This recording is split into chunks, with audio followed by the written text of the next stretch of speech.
head and neck restraints. Over the last few years, you've seen more and more drivers wearing head and neck restraints, and you've also seen more racetracks, series, and tours requiring a head and neck restraint. Well, what is a head and neck restraint actually designed to do? Many drivers feel like they're designed to keep you from breaking your neck. Well, that's actually not the case. In many cases, a head and neck restraint may actually move the energy to an area that would actually cause you to break your neck. Now, why in the world would you want to wear anything that will make your neck break? Well, that won't make your neck break, but it could move the energy away from an area of the body to an area of the body that would break and can be repaired.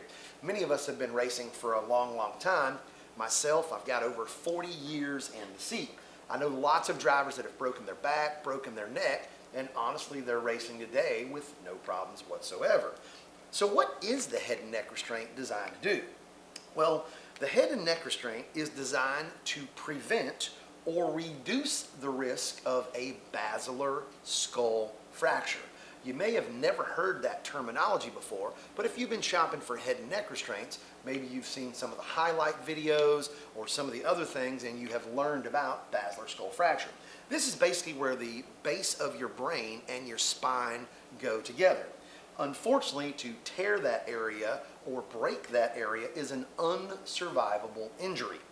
This device is designed to hyperextend as the head and neck move forward and to pull the head and neck restraint back, lining the head back up to keep it from pulling apart at the base of the brainstem and the spine, ultimately preventing or reducing the risk of basilar skull injury at all. Well, why is that important? Again, as we discussed, this is an unsurvivable injury. This is the injury that took the life of the great Dale Earnhardt, Kenny Irwin Jr., Adam Petty, and many other drivers. We didn't really learn about this technology until we started losing drivers.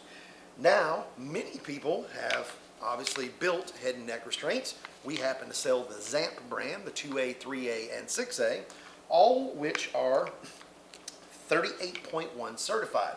38.1 is the specification for current head and neck restraints. There may be a new certification sometime in the future, but currently 38.1 is the best. Many of the devices can be recertified if they are older and they go out of date. This is the wave of the future. Is this better than a neck roll? Absolutely, but they are designed for two different functions entirely. This device is truly only designed to reduce the risk of injury for basilar skull fracture. You can survive a broken neck, you can't survive basilar skull fracture. This is a very cheap piece of insurance. They start at around $275. The most expensive unit that we offer is still less than $400. You'd spend more on a brand new right rear tire if you thought it would take you to Victory Lane on Saturday night. We'd like to see you stay around for lots of Victory Lanes.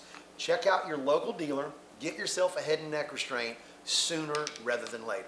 If you'd like to see the line of head and neck restraints that we offer, they're all online at Velocita-USA.com.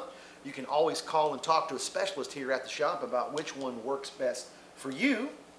336-764-8502, 336-971-5400. You can always email us, customer service at Velocita-USA.com. Drive fast, take chances.